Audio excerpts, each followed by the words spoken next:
Meghan Markle here.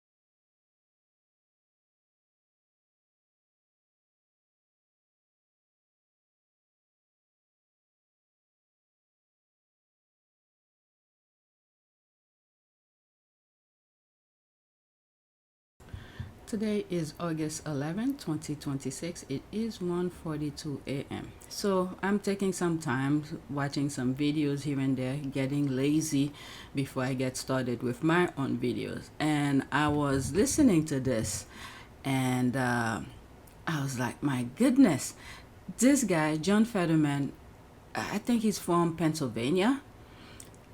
He started as someone who's for the people. All of a sudden, out of nowhere, well, I don't know, when money get involved, it's like people leave their dignity away. Let's listen to this. I mean, there's a couple little videos here and there I saw, including YouTube, who's changing its way of for their what is it, creators to earn money. So what I think YouTube have seen is that, remember, this is something I've been talking for a very long time. If you've been following me, I don't have one specific video focus on one topic. It's variety of topics within a video, and then I just talk. So I've been covering how YouTube have been, in my humble opinion, shortchange me. And this is why many times when I start my videos, I'll start showing you the background of my channel so you could see the amount that I'm making. But I will go into that later. But the thing is that what they have seen is that YouTubers have taken upon themselves to speak about the devastation that's going on within the United States. So the government thought they already got all form of communication. They got the TVs, radios, and other places that they spread their propaganda under the palm of their hands. So creators have taken upon themselves to talk about things that they see that's not right within the United States. So now YouTube is taking its next step, is to make it difficult for creators to make money. So that's one of the topic that's going on right now on social media, on YouTube specifically. I don't hang out too much on, let's say, IG, even though I'm there, but occasionally I just hop on and hop out. And TikTok, I'm not even there. Facebook, I have accounts, but stop hanging out there. But mostly on X and on YouTube. So let's listen to John Stewart. So for you, you could agree with them 90%, but Israel is the red line. Absolutely. Israel for me. Like I can't ever turn my back to Israel after where it's at. So, and I mean no disrespect on this, but that is not our country.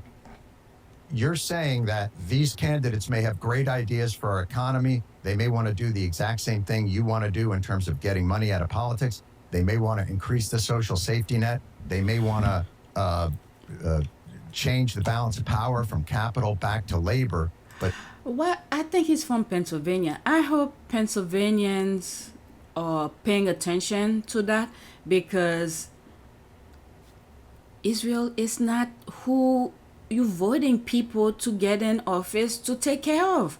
It's supposed to be you looking after you.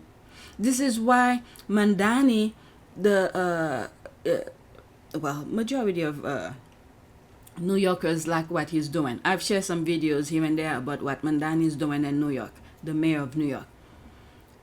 You see some Zionists are talking ill of him because he's taking care of the people who put him in office. So this guy, the people who put him in office, he's not even talking about them. But in a way, I have to say, I'm glad he's speaking. Okay? There's no better way of seeing the words, the truth coming out of that politician. He's making it clear.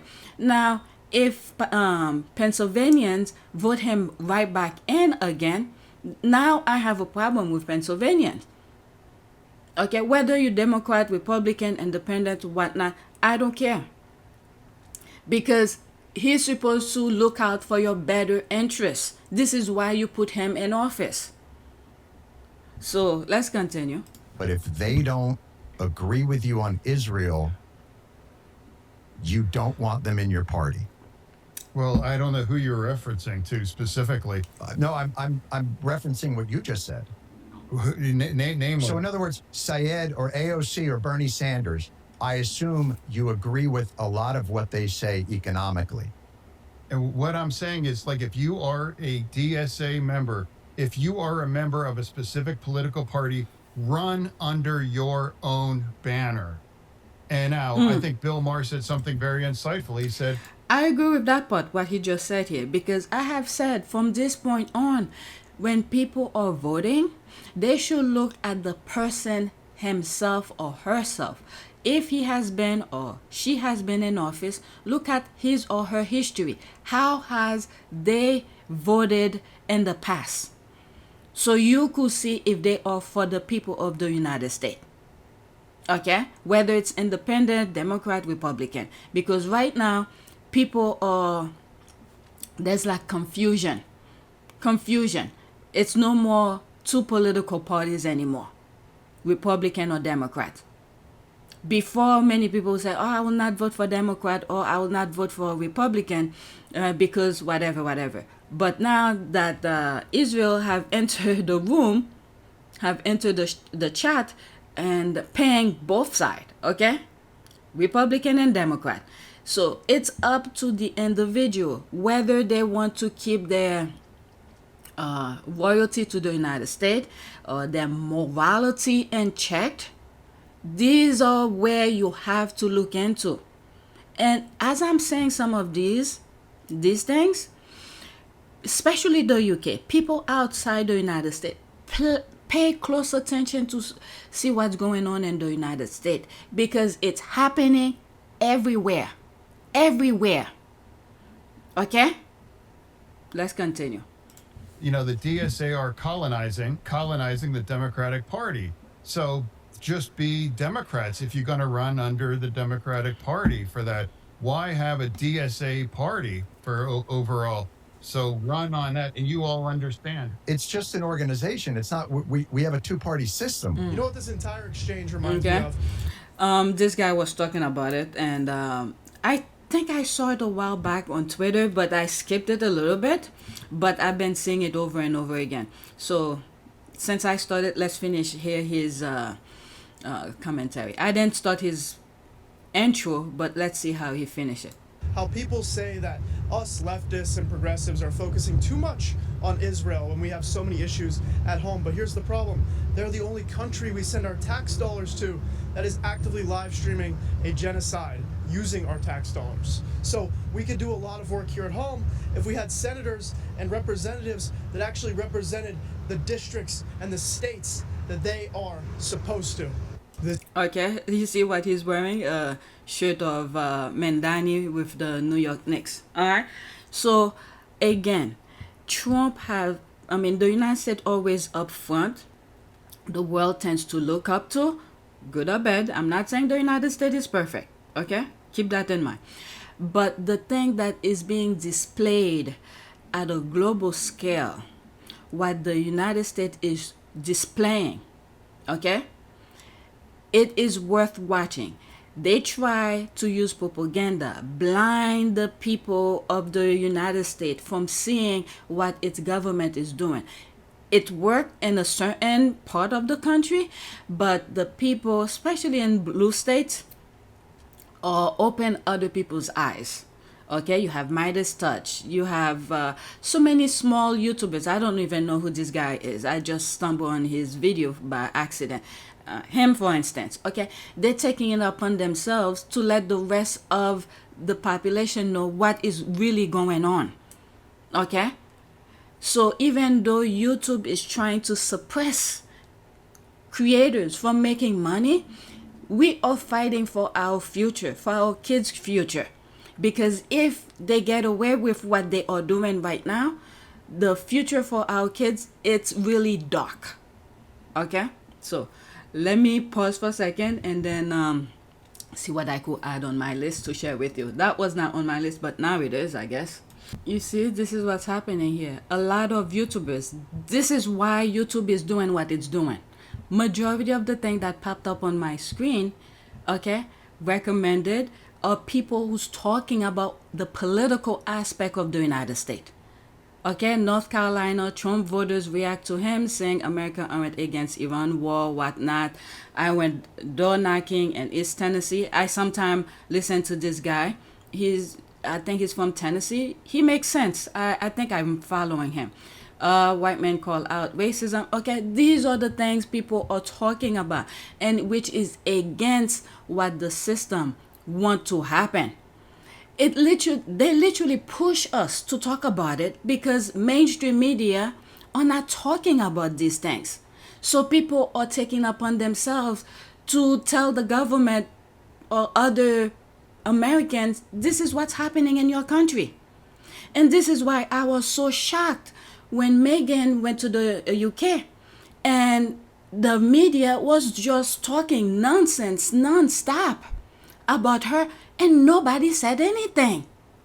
This is a perfect example of why I started my channel to talk about Meghan. When my original point for being on YouTube was not even about Meghan, was about political aspect of the United States when it wasn't even that bad. Because I was starting to see the complete shift of the political aspect of the United States. That was my main goal for creating a YouTube channel. Then I stumbled on headlines about Meghan. And I'm glad I did go in that aspect of creating content about Meghan. It's not even that huge of a content. Me reading tweets and sharing with you. Well, I have to give a shout out, whoever that person was who told me, oh, I'm not on Twitter. Can you put more of these things out? Okay, more tweets. This is what literally led me. But before, I will put, when I think of a topic, I'll create a video here and there sporadically and put it out there. But when I started reading a tweet that I thought was funny, and then that viewer commented on the comment section and said, can you put more tweets out there about Meghan? Then I started to focus on the real issues. Okay, the important tweets and sometimes some funny ones as well. I will not leave those one out. But the real topic, issues that Meghan was facing, I came to learn about Ravik way before. People in the UK knew about Ravik, but people outside the US would not know about it. But I learned about Ravik, what it does, and the best thing that I did is I documented and asked myself questions as I'm doing the videos. So I share whatever I was learning with you guys. Okay? So I knew about Ravik way before the thing Heavy had to deal with Ravik, like maybe 2 or 3. No, I would say time is flying. I would say about 4 years before that. Okay? And when I saw Meghan was pregnant, nobody in the UK was talking about it in her defense. That was before the women MPs came to speak about it. I would say that was the main one that first sort of defend Meghan. If there were others, I wasn't aware of.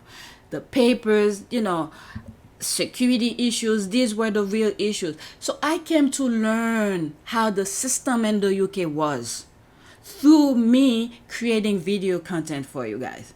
And then I saw when the same tactic in the UK shift over here. Will Lewis, who worked for Rupert Murdoch in the UK, tried to, mess up evidence for Rupert Murdoch and all of that. I mean, these things were probably already in the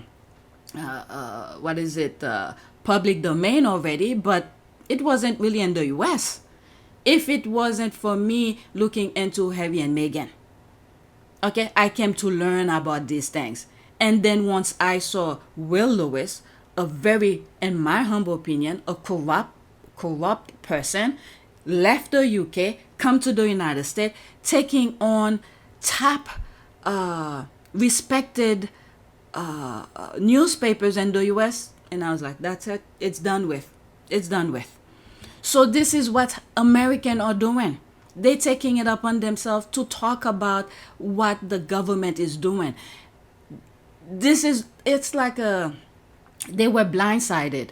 Okay, the Israel people who try to buy every mainstream medias, whoever they are, their minions. It may not be Israel, but their minions who's aligning themselves with Israel to allow the destruction of innocent people in the Middle East happen. Americans is not for that.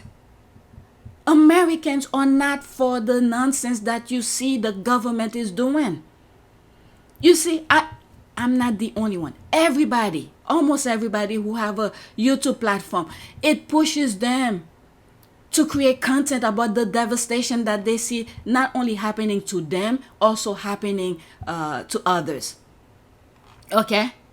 It's almost all of my thing. You see, creators are doing that. And now YouTube is trying to discourage, that's the word, discourage YouTubers from talking about it, and they're going after the money. And I think many of them don't care. Okay? It's no longer about the money anymore, because you're messing up their future to live freely in a decent way. Okay? There's so many topics. All right? So this is a white woman. I think I saw the video on X. This white woman who antagonized a father and his two sons who were, vacationing. I think it was in Chicago, and he's telling them to leave the pool area, and it went viral.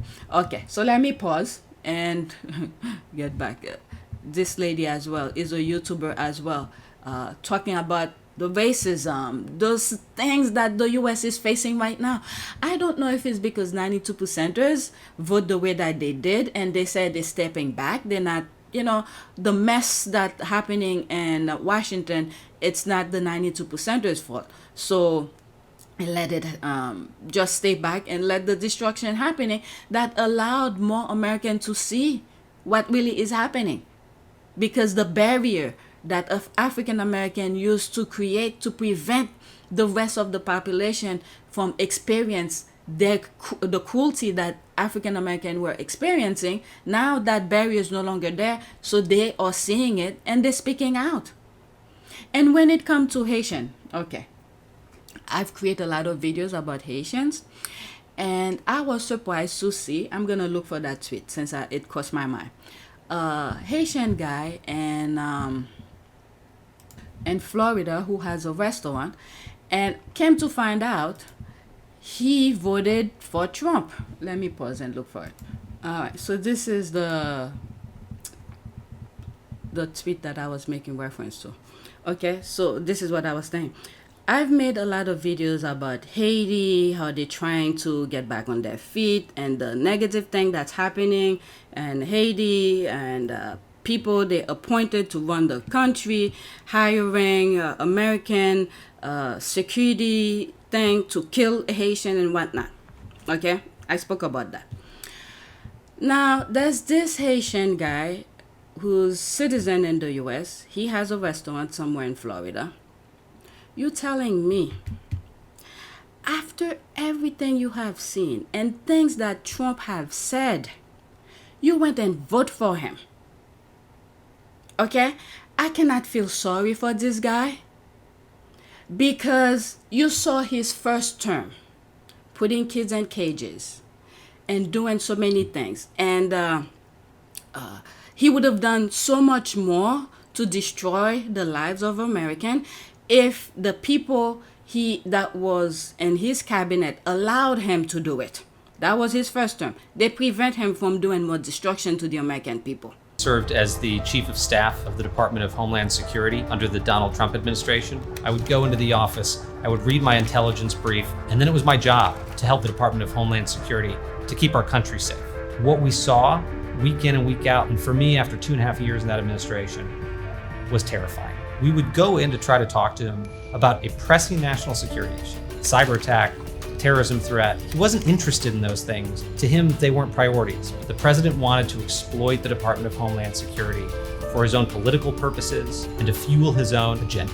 The California wildfires. On a phone call with the Federal Emergency Management Agency, he told FEMA to cut off the money and to no longer give individual assistance to California. He told us to stop giving money to people whose houses had burned down from a wildfire because he was so rageful that people in the state of California didn't support him and that politically it wasn't a base for him. The policies at the border, he wanted to restart zero tolerance and separate families. He said he wanted to go further and have a deliberate policy of ripping children away from their parents to show those parents that they shouldn't come to the border in the first place. A lot of the time, the things he wanted to do not only were impossible, but in many cases illegal. He didn't want us to tell him it was illegal anymore because he knew that there were, and these were his words, he knew that he had magical authorities. He was one of the most unfocused and undisciplined senior executives I've ever encountered. I came away completely convinced based on firsthand experience that the president was ill-equipped and wouldn't become equipped to do his job effectively. And what's worse, was actively doing damage to our security. People who are still serving in this administration have said to me, just wait until the second term. It'll be no holds barred. It'll be shock and awe. We'll do what we want. Given what I've experienced in the administration, I have to support Joe Biden for president. And even though I'm not a Democrat, even though I disagree on key issues, I'm confident that Joe Biden will protect the country. And I'm confident he won't make the same mistakes as this president. All right. So which was a little bit a taste of experience, the cruelty of Trump. Okay? And things that he has said about women. And I don't think the Epstein file thing was so much into the sphere of American people that much that he was in the list. I'm talking about 2016, his first term. But you've seen and heard some of the things that he has done, the Access Hollywood thing. Now, I don't know if the second time, if he voted for him, that's 2020 I'm talking about, because he didn't win, Biden won. I don't know who he voted for. Now comes the third time, 2024. You're telling me after hearing what Kamala Harris have said, okay, about businesses, family, and all of that, you're telling me you went to vote for Trump? Let's listen to him. News update. Chef Creole owner Wilkinson Séjour responds to backlash over his Trump support, saying he now understands that some decision made for business interests can also carry consequences for the community. Shish. And he didn't make it. Oh, let's not forget Madison Square Garden. He went to Madison Square Garden, disrespect all sort of groups. You're telling me you saw Trump was the best candidate for you to vote for? Oh my God, let's listen. Again, what's your message to the community? So I think the message is to everyone that although that you make decisions, you don't know the outcome of those decisions because, people tend to, veer off and they tend to maybe try to reinvent the wheel rather than the wheel that they tried to express. Okay, perfect example. Mark Cuban. I've spoken about him so many times. He spoke about Megan at one point. He spoke about tariff. Mark Cuban voted for Trump the first time. Why I understand him? Because he is a business person. Okay? He was looking for his best interests. As I'm editing the video and I went to verify some of the things that I said on top of my head during the original recording, and to verify some of the things that I'm saying, it seems like even back in 2016, Mark Cuban, took a step back from supporting Donald Trump. I'm looking at the screenshot that I took is that Cuban was initially open to Trump in the early primary stages of 2015, praising his charisma and appeal to voters. However, by 2016 general election, Cuban became a vocal critic of Trump. See, I don't follow Mark Cuban that much, but occasionally I see things happening here and there, popping up on my timeline. I will read and whatever. I didn't know it was even back in 2016 that he wasn't really supporting Trump once he started to know what Trump is all about. Okay, so as you're listening to the original recording, once I stop and go back to the original recording, you will hear some of the things that I've said, but I thought throughout 2016 election, he supported Trump. But it seems like since 2016, mid-2016, he didn't support him anymore. All right, so let's get back to the original recording. I just want to make a slight correction to some of the things you're about to hear. I'll leave it because I was talking on top of my head. But Mark Cuban held back. He changed his mind back in 2016. But at the beginning of 2016, he was showing support for Trump. Then mid-2016, he didn't support him anymore. All right, so let's get back to the original recording. Now comes 2024. I don't know if he voted for him. Well, I have an idea who he voted for in 2020, but I'm focusing between 2016 and 2024 elections. Mark Cuban let us know he's for Trump in 2016. Come 2024, he was against it. Why? Because he saw what Trump was all about, despite him being a business person, where many of the things that Trump will be doing in terms of business will benefit him, because he's like one of those top 1%ers, Mark Cuban. But he did not take that as a way for him to better himself, to put more money in his pocket. He was looking out for the rest of the country. This is why I have respect for Mark Cuban. Okay?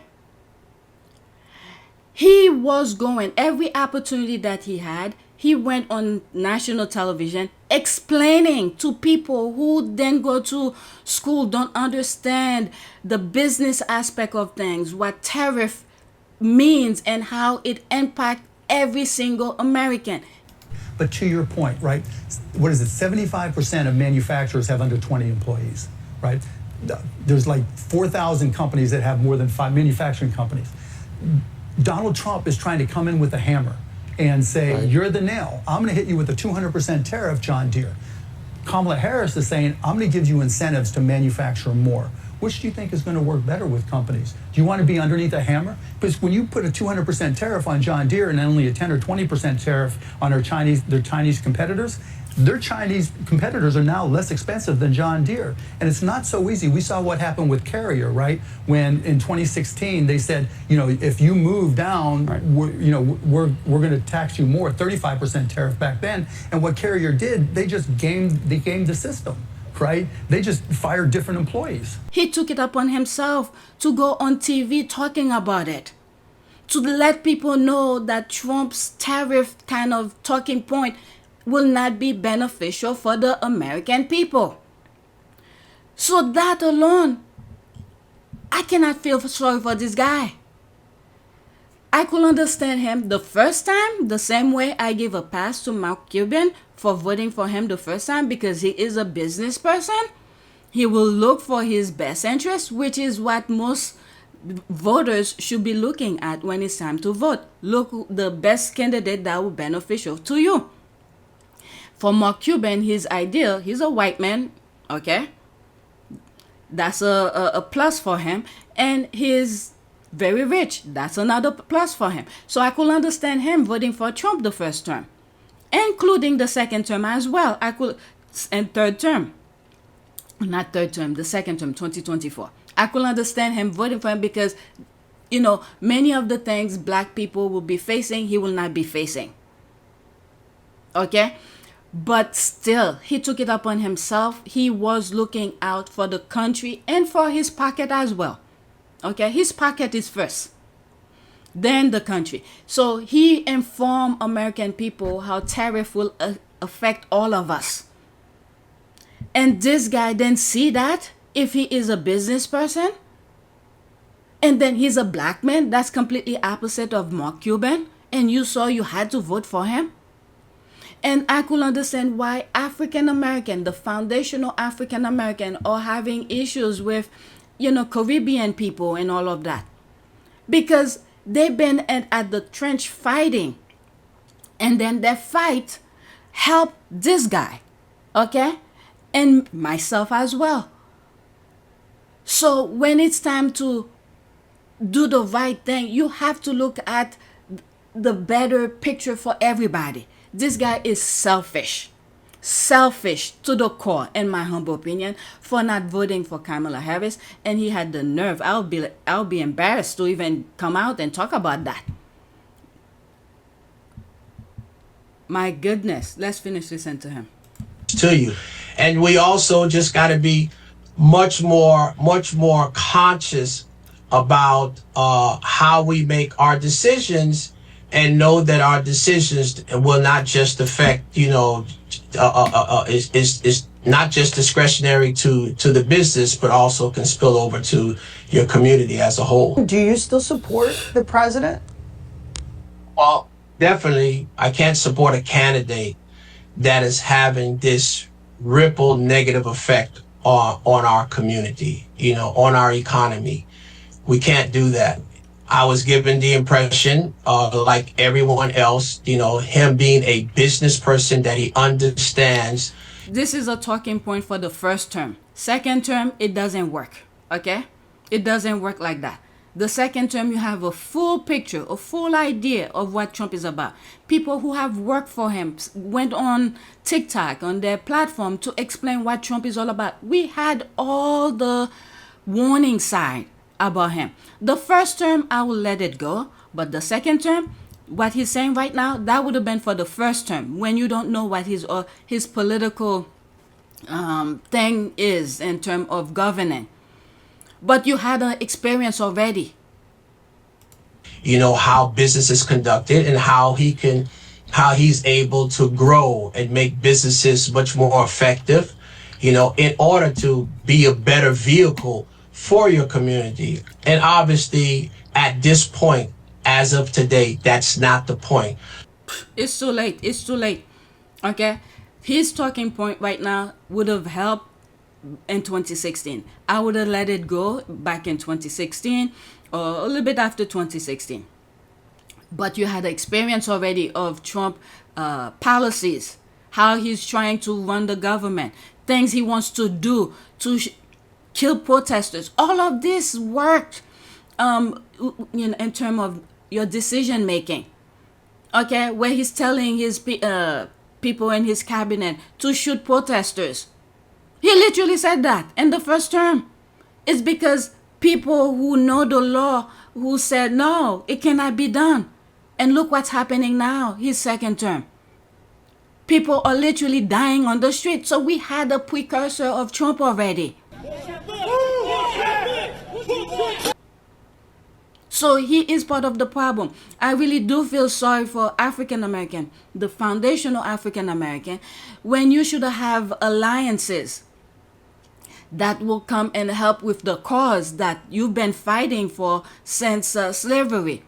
And then these people came over, they don't understand the battle, the game that the system is playing with the vast majority.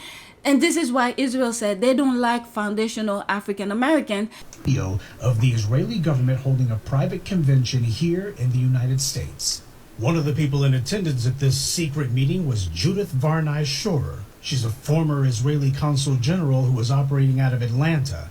She was one of the main people saying that the biggest problem that they had was young black people in the United States. But don't worry, they've got some black leaders on the payroll. The major problem of Israel is with the young generation of the black This was an Israeli government official who was saying this, not some low-level operative or some rogue member of their diplomatic corps. This was a senior member of their administrative government who was saying this on American soil. Their biggest problem wasn't Hamas or Hezbollah or the Palestinian Authority or Syria or even Iran. She said that Israel's biggest problem was young black people in the United States. So he is part of the problem. I really do feel sorry for African American, the foundational African American, when you should have alliances that will come and help with the cause that you've been fighting for since slavery. And then these people came over, they don't understand the battle, the game that the system is playing with the vast majority. And this is why Israel said they don't like foundational African American, because they know the game that is being played. Okay? They know the game that is being played. And if any Haitians, okay, who, whatever their political situation is, I think they should put aside their issues. And even though you have to understand African American perspective, you have to understand them. You really, truly, to the core, have to understand their struggle and their resentment of other groups, even though if you are black, because they've been at the trench since slavery in this country. They're fighting for every type of freedom that you see many of us have experienced in the United States. They fought for that.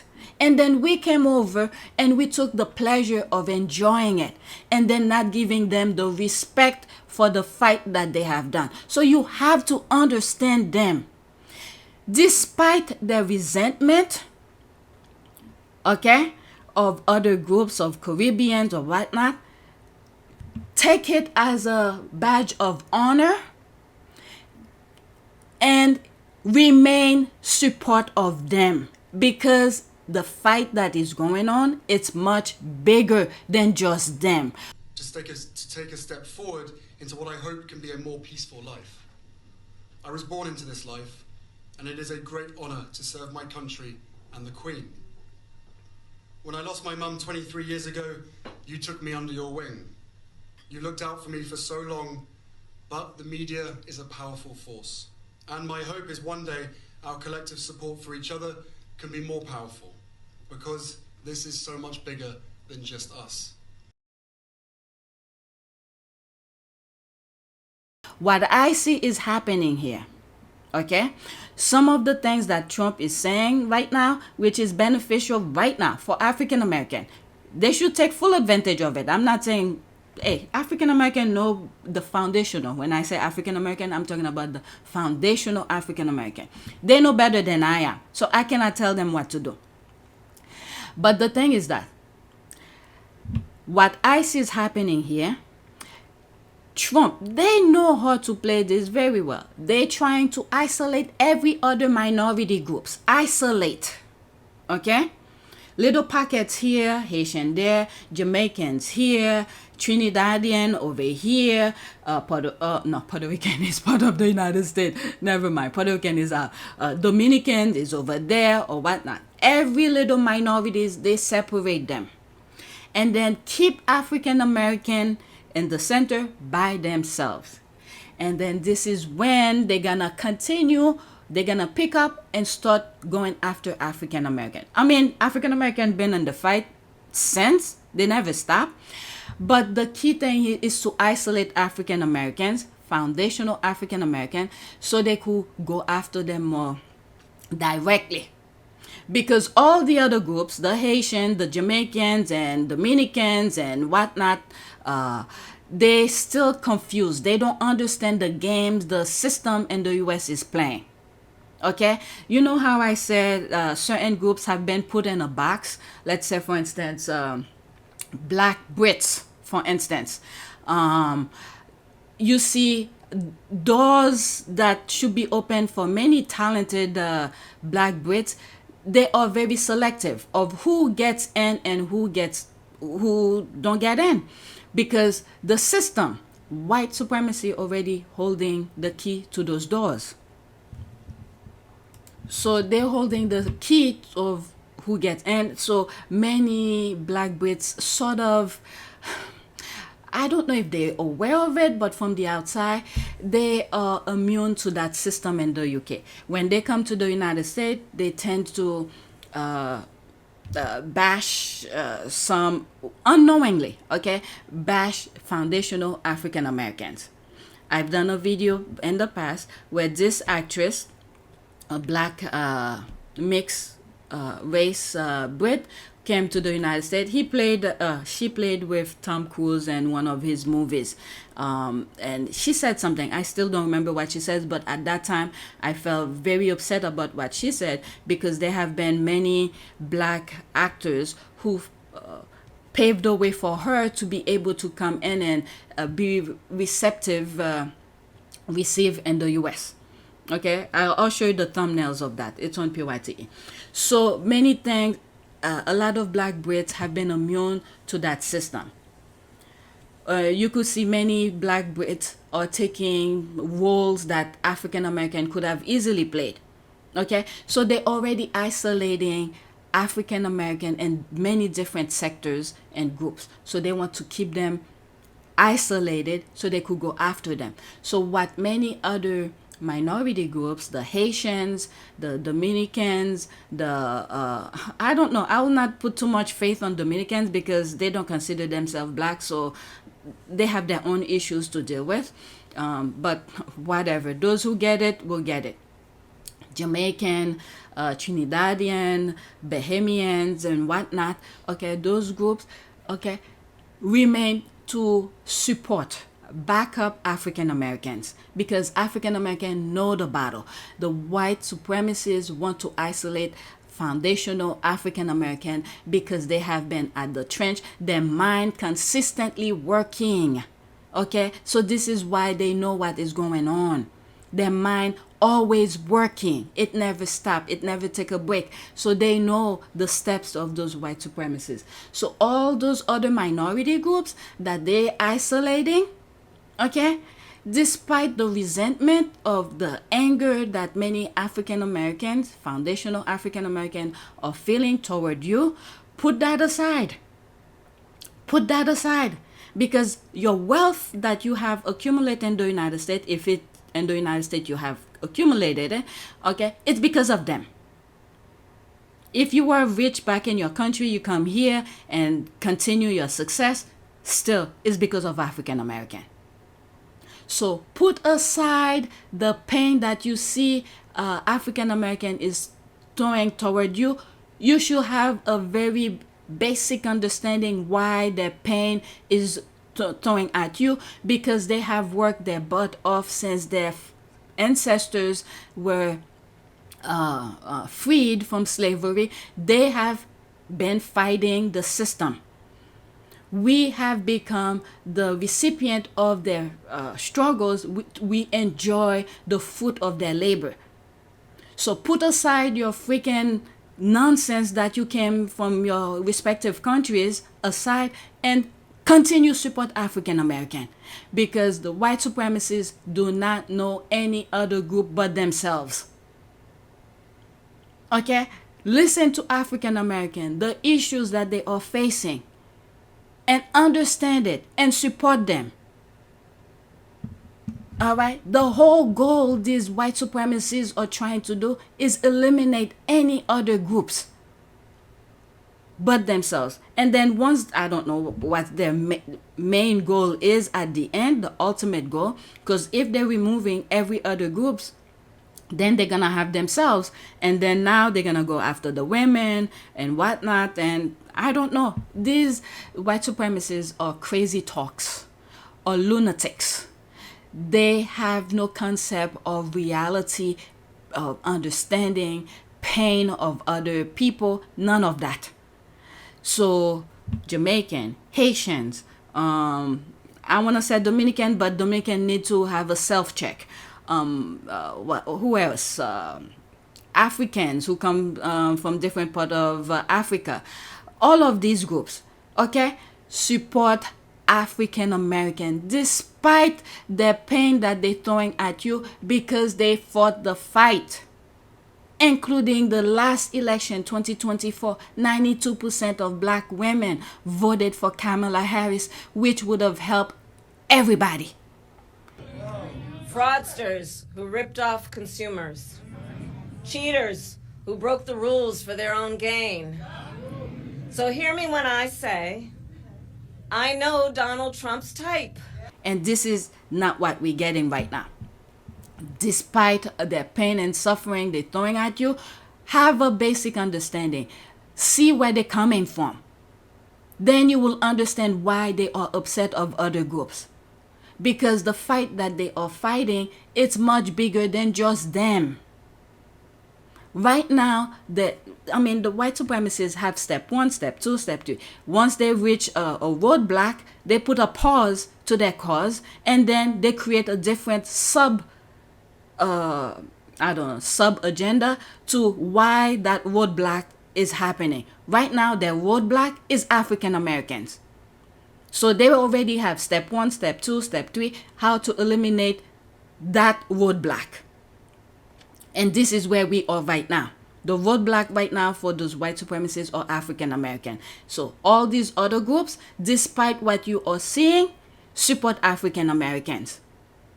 And then if those white supremacists succeed, I don't know what their plan is. This video itself tells me what their plan is. Okay? Which is always kill African American. I'm sorry, I'm saying this. This is the truth. Lately, you've been hearing about lynching that's happening different places in the South. Black people's being killed on the street. And there's no, punishment for the perpetrator. None of that. So that will remain the thing. So if they pass that roadblock, and then they go back to their main goal to continue destroy other groups. All right? So all other minorities pay close attention to what African Americans are saying. They know the rule of the... No, there's no rules because the white supremacists just... their main target is to keep their patriarchy going. But African Americans know the games, what is being played. So listen to them. Let's say, for instance, what's her name? Tabitha. Occasionally I listen to her. There's other ones that's out there. Okay? So they know what is happening. All right. I'm already 30 minutes, so I didn't even start my main video for me to talk to you about Harry and Meghan. So that would be a video by itself. I'm like 40 minutes here. Okay, you're looking at this young lady. Occasionally I listen to her because it keeps on popping on my timeline. I will talk to you about, let's say, Jasmine Crockett, for instance, another foundational African American. You see what they did to her in Texas, how they make sure she doesn't come back come next election. Okay, after this, she's not coming back because she lost her primary. So the white supremacists know how to eliminate people. Jasmine Crockett know the game those white supremacists are playing. So to make sure she doesn't come back, because when she's in Congress, she asked the right question. They don't want, the white supremacists don't want those questions to be asked. Okay? So this is what I'm talking about, white supremacists. They know the game. When it's time to eliminate a group, they know what to do. They stand on line. So I hope anybody, any other groups who's from other countries who come to the United States, listen to African American, because they know the nonsense that is happening. All right. So let me close off this video because I talk too much. I didn't even start my main video. So please take a moment to subscribe, like, and share. If you want to support this channel, there's a PayPal link and a Cash App link in the description. You could donate. Those who have donated, thank you. All right. So that's it. Thanks for watching. Oh, in the next video, I will start with this, Scotty Little Soldiers. I did a video on our Port of Pew service where I share the video freely. Okay? And here, when I share it with you, it will be screenshot in between. Okay? So that is already up on our Port of Pew service. Okay? So that's this channel. This is my channel as well. YouTube refused for it to be monetized, so I gave up on it. So Scotty Little Soldiers, where Harry's talking, it's here. All right, you could go and watch it. I'll put the link in the description for you guys. All right, so that's it. And what did I say the next tweet? Oh yeah, the next tweet will be about that. I'll read some of the comments. All right, thanks for watching.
It is a great privilege to be with all of you today.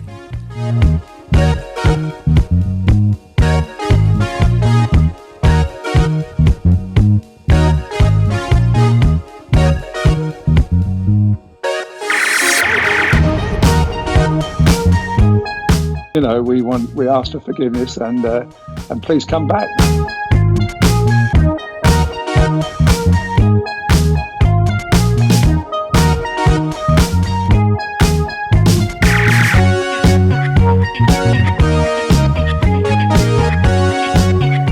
As you saw me find the love and happiness that I'd hoped for all my life.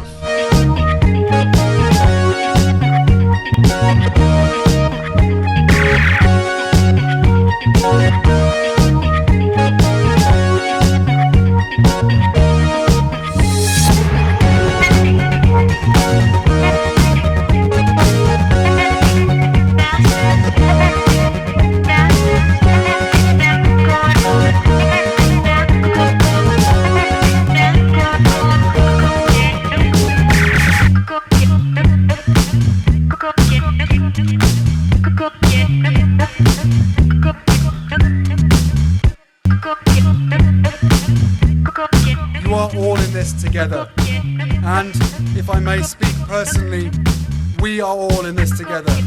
Because asking for help was one of the best decisions that I ever made. You will be continually amazed how life changes for the better.